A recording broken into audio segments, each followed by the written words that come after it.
BBC ትግርኛ ድሕሪ 20 ደቂቃ ክጅምርዩ ንክትከታተሉና ንዕድም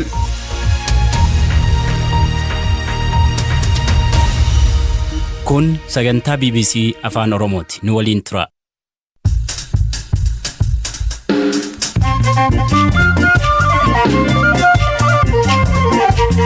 Akka mooltan dhaggeeffattoota keenya tamsaasni BBC afaan Oromoo kibxata galgalaa eegaleera. Qabiyyee qixeeffanne keessatti abbaa warraa fi haadha warraa abjuun akka wal fuudhaniif ka'umsa ta'eef maal jedhu? Abjuudhaan insi abijee akkasii jedheena barreessennaan akkamitti nama beekne abjuudhaan argina kun tasumaa abijennaan dhugumaa jedhe. Ergamaan addaa gamtaa Afrikaa Obasanjoon gara Maqaleetti imaluurrattis gabaasa qabna. Walaayittaa Sooddootti daa'imni ilkaan baasee dhalachuu hospitaalichi maal jedhe? Kaleessa daa'imni hospitaala keenyatti dhalate waan barame irraa adda karaa ta'een ilkaan lama qaba ture. Oduuf odeeffannoo biroos qabna. Hirphaa gammachuu isiniif dhiyeessa amma xumuraatti nu hordofamu.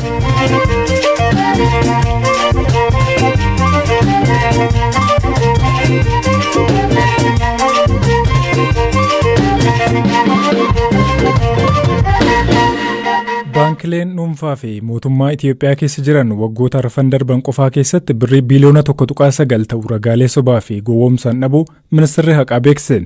Yakka waliin dhabuu kana keessatti hooggantoonni baankii fi hojjettoonni baankii duraanii qooda qabu jedhe ministeerri haqaa. Baankonni gabaasa bahe kanarratti deebiin kennine. Zalaalam Taaddasaa gabaasa qaba.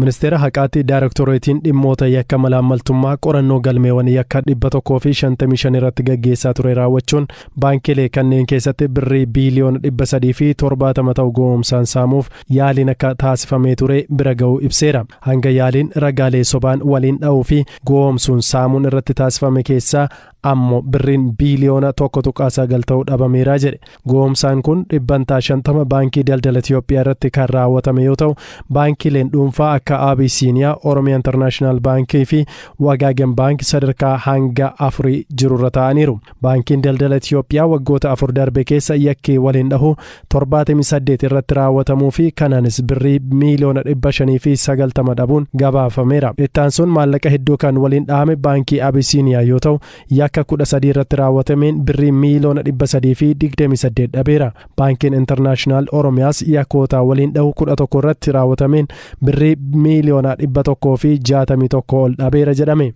Baankiin hojii gamtaa Oromiyaa, baankiin Awaashii fi baankiin misooma Itiyoophiyaa baankiilee waliin dhahaman 17 keessaati.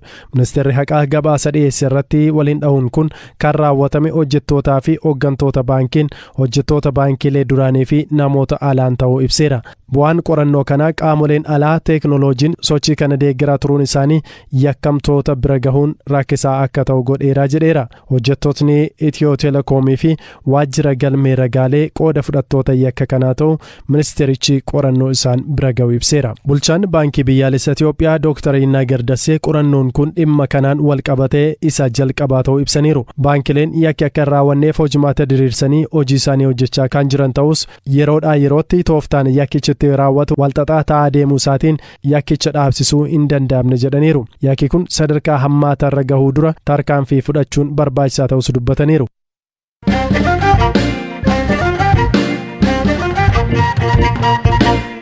Walaayittaa Sooddoo hospitaala Gaasubaa jedhamutti daa'imni ilkaan lama baasee kaleessa dhalachuu hospitaalichi beeksise.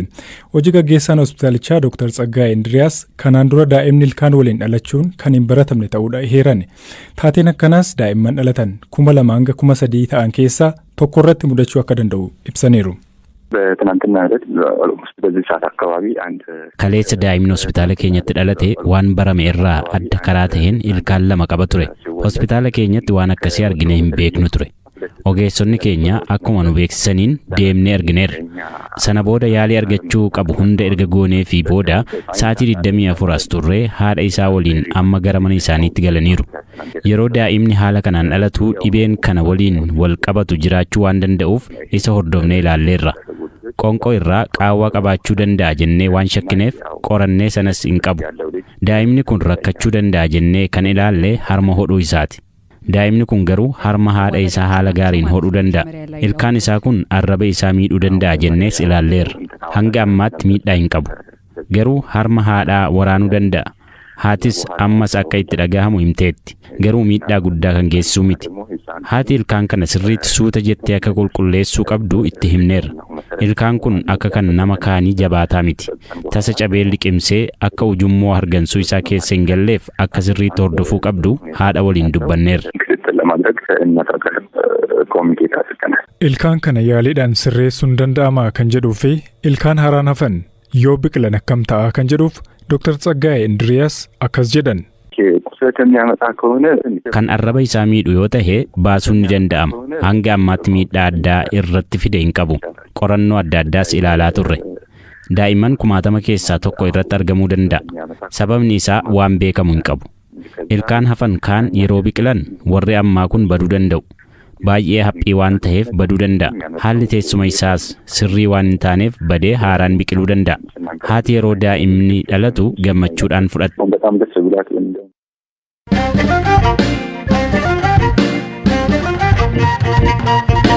Gaanfa Afrikaatti ergamaan addaa gamtaa Afrikaa fi pirezidaantiin duraanii Naayijeeriyaa Olusegun Obasanjoo naannoo Tigraayitti imalanii akka jiran ibsame. Gama biraan immoo guyyoota xumura torbee darbee irratti aleellaa loltoonni Eertiraa magaalaa Shiraaroo keessatti raawwataniin ola deemtuun umurii waggaa 14 ajjeefamuu fi namoonni 18 immoo madaa'u Rooyiters gabaase. Zalaalam Taaddasa.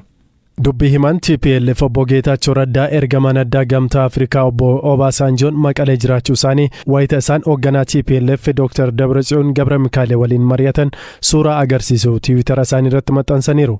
Obbo Geetaachoon toora Tiwiitara isaanii irratti pirezidaantii Dabratsiyoon dhimmoota naannawaa gaanfa Afrikaa irratti ergamaa addaa gamtaa Afrikaa Obasanjoo waliin dubbataniiru jechuun ala odeeffannoo bal'aan kennine. Obasanjoon wayita TPLF fi loltoota Eertiraa gidduutti waraanni banamuun gabaafamaa jiru Tigraay seenuun isaanii dhaga'ame. Qondaalli siyaasaa gameessi kun waraana kaaba Itiyoophiyaa fi walqollifannaa naannaa gamtaa Afrikaatti dagaagee tasgabbeessuuf ergama fudhatanii hojjechaa jiru. Garuu nageenya buusuuf adeemsi eegalame hanga yoonaa firiin argamsiisee ifatti hin jiru. Ministeerri muummee Itiyoophiyaa Dr. Abiy Ahmed torbee darbee daawwannaa gara Naayijeeriyaa fi Keeniyaatti taasisaniin booda haasaan nageenyaa gaggeeffamaa jiraachuu irratti odeeffannoowwan hin mirkanoofne ba'aa jiru. Kana hordofee ministeerri tajaajila kominikeeshinii mootummaa federaalaa Itiyoophiyaa Dr. Laggasaa Tulluu daawwannaa ministeera muummee marii nageenyaa kanaan homaatu waliin qabatu jechuun wixata kaleessaa BBC'tti himaniiru. Gama biraan guyyoota dhumaa torbee darbee irratti haleellaa loltootni Eertiraa magaalaa Shiraaroo keessatti raawwataniin ola deemtuu waggaa 14 ajjeefamuu fi namoonni biroo 18 immoo madaa'uu Rooyiters gabaase. Maddi oduu kun ragaa jaarmiyaalee mirga namummaan qindaa'e harka UN jiru irraa odeeffannoo argadhe jechuun akka gabaasetti loltootni Eertiraa yoo xiqqaate yeroo 23 meeshaalee waraanaa gurguddaadhaan gara magaalaa Shiraarootti dhukaasaniiru jedhe. Magaalaan meeshaalee waraanaa gurguddaan haleelamte jedhamte kun daangaa Eertiraa irraa fageenya kiiloomeetira 11 irratti argamti. Obbo Geetaachoon fuula Tiwiitarii isaanii irratti wixata kaleessaa gara galgalaa akka ibsanitti sanbattan darbee waraanni Eertiraa Shiraarootti humnoota Tigraay irratti haleellaa bananis ofirraa qolataniiru jedhan. Dubbii himan mootummaa federaalaa Dr. Laggasaa Tulluu himannaa obbo Geetaachoo kana ilaalchisee BBC'tti akka himanitti TPLF ofii qocollaa raawwate himannaa dhageessaa jiraachuu akka danda'u himan.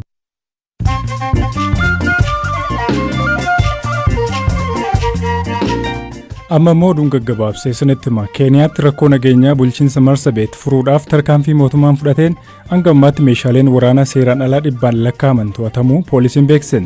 Labsiin uggura sochii ji'a tokkoof labsame xumuramuudhaaf guyyoonni muraasni wayitaa ifatti gareen nageenyaa qaamolee garaagaraa irraa walitti ba'an meeshaalee waraanaa gurguddaa to'achuu himani.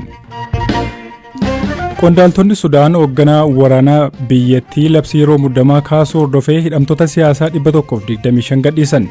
Hooggantoonni mormii fonqolcha mootummaa qindeessan kanneen hiikaman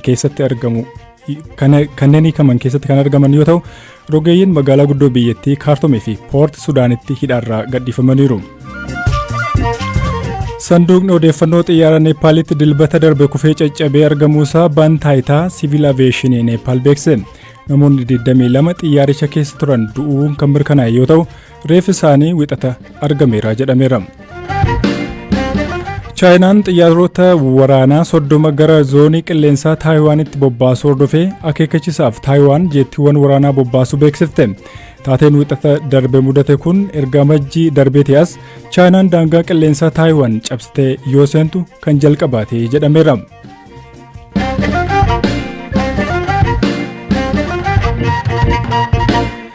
Itoophiyaatti waqtiin kun yeroo namoonni hedduun cidha godhachuudhaan itti wal fuudhani. Gosti fuudhaa fi heerumaa aadaan ittiin jaalallee qabatanii fi kan wal kaadhimmatanis bakkattiyyuu namoota namattis garaagarummaa qaba. Maatiin BBC'n dubbise immoo haalli ittiin wal baranii fi wal fuudhan addadha. Salamoon Dibaabaa jedhama. Waggootaaf gaazexeessaa ta'uudhaan hojjechaa tureera. Ammas magaalaa Finfinneetti gulantaa hooggansaarra jira. Roobii Abjuun argeen torbee keessatti barbaadee fuudhee jedhe. Akkasitti halkan nama bishaan doondaakuu nama wayiitti kashaara shikokkoo irra nabee bishaan immoo dabalaa dhufaa jira. Bishaan kan keessa ba'uudha namni narra ba'ee narra ambuu nama nufira darbu yoonni koo bishaan gama dhaabatanii keessaa baasii abaaboodhaa fi difoottu jedhu halkan keessaa sa'aatii 8tti kuni. Abaaboo isa jedhu kana ka'ee sigeemni laaftoppii kobanee bishaan keessa dhuguun dhiitadhuun abjuu keessa yeroo baay'ee hojii gamtee dhiiratu riiwwan kaata. Kaanoon abaaboo jedhee Facebook irratti barreessee abaaboo 13 naa dhufee linkuun namootaa jechuudha. Abaaboo 13 keessaa kan jalqabarra jirtu tokko akkasii fireendii taanee garuu moortii nama sofnee haa waliin jennee waliin beennu. Isumaan halkan argisan waan akkana argeenii jedhee uuman teekistii godhee fi deebi'ee rafee. Isheen immoo yaada asirratti iddoo isheen jirtu hin beeku, biyya isheen jirtu hin beeku.